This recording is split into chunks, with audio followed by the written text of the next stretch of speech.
നമ്മുടെ 2 മിനിറ്റ്സ് വ്ളോഗിൻ്റെ part 3 video ഉണ്ടാലോ?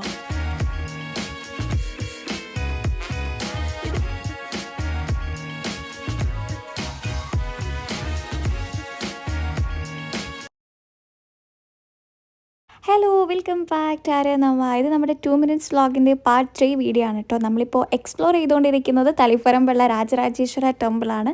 ഭയങ്കര ബ്യൂട്ടിഫുൾ ആയിട്ടുള്ളൊരു ആൻഷ്യൻ ടെമ്പിളാണ് കേട്ടോ ഇത്. അപ്പോൾ അതിൻ്റെ കുളം എക്സ്പ്ലോറേഷനൊക്കെ ഞാൻ പാർട്ട് 2 വീഡിയോയിൽ ഇട്ടിട്ടുണ്ടായിരുന്നു. അപ്പോൾ അതൊന്നും കണ്ടിട്ടില്ലാത്തവർ ഇതിനെ താഴെ അറ്റാച്ച് ചെയ്ത് വെക്കാം. തീർച്ചയായിട്ടും കണ്ടിട്ട് ഈ വീഡിയോ കാണാം കേട്ടോ. അപ്പോൾ നമ്മൾ കുളമൊക്കെ എക്സ്പ്ലോർ ചെയ്തിട്ട് അതിൻ്റെ ഒരു ഫ്രണ്ട് ഭാഗത്തേക്കൊക്കെ വരികയാണ്. അതേപോലെ തന്നെ ഇതിൻ്റെ അടുത്ത് വേറൊരു അമ്പലം ഉണ്ടെന്നൊക്കെ ഞങ്ങൾ കേട്ടറിഞ്ഞു. അപ്പോൾ അതെവിടെയാ, എന്താ, എങ്ങനെയൊക്കെയാണെന്നൊക്കെ അവിടുത്തെ ആളോട്, സെക്യൂരിറ്റി അങ്കിളിനോടൊക്കെ ഞങ്ങൾ ചോദിച്ചിട്ടുണ്ട്. എനിവേ, നമുക്ക് അവിടേക്കൊക്കെ പോകാം. അതൊക്കെ ഈ ഒരു വീഡിയോയിലുണ്ട്.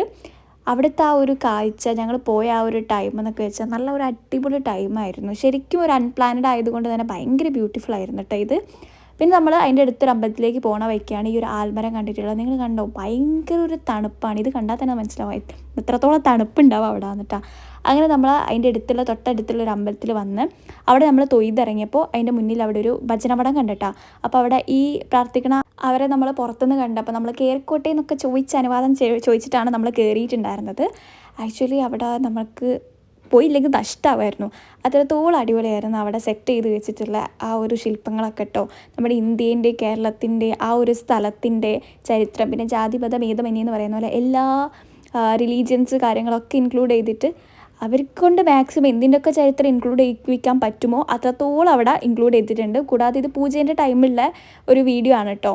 അപ്പോൾ പൂജേൻ്റെ പിന്നിലുള്ള ഐതിഹ്യം കാര്യങ്ങൾ ഒക്കെ അതിലുണ്ടായിരുന്നു. അതേപോലെ തളിപ്പറമ്പിൽ ആദ്യമായിട്ട് വാഹനം കൊണ്ടുവന്നിട്ടുള്ളത് അവിടെ ഈ സംഭവമൊക്കെ സംഘടിപ്പിച്ച ആളുടെ മുത്തശ്ശനോ മുത്തശ്ശൻ്റെ അച്ഛനോ ഒക്കെ ആയിട്ട് വരും. ആരാന്ന് എനിക്ക് കൃത്യമായിട്ട് ഓർമ്മയില്ല, ആളാണ്. അപ്പോൾ അതിൻ്റെ അന്ന് വന്നിട്ടുള്ള ന്യൂസ് പേപ്പർ കട്ടിങ്സ് ഒക്കെ അവിടെ ഉണ്ടായിരുന്നു. പിന്നെ ഇത് അന്ന് മാത്രം ഉണ്ടായിരുന്ന പരിപാടിയാണ് കേട്ടോ. ഞങ്ങളവിടെ പോയപ്പോൾ ഞങ്ങൾ വിചാരിച്ചു ഡെയിലി അവിടെ ഉണ്ടാവുന്നതാണ്. ഇത് പൂജയോടനുബന്ധിച്ച് അന്ന് ഒരു ദിവസം മാത്രമുള്ള പരിപാടിയാണ്. പിന്നെ അവിടെ നമുക്ക് ഉണ്ണിയപ്പം പ്രസാദമായിട്ട് കിട്ടിയിട്ടുണ്ടായിരുന്നു. നല്ല ടേസ്റ്റുള്ള ഉണ്ണിയപ്പമായിരുന്നു. അപ്പോൾ അതും കഴിച്ച് ഞങ്ങൾ അവിടെ ഫുള്ള് കണ്ട്. അപ്പോൾ ഇത്രയേ ഉള്ളൂ ഇന്നത്തെ വീഡിയോയിൽ. ബാക്കി അടുത്ത വീഡിയോയിൽ കാണാം കേട്ടോ.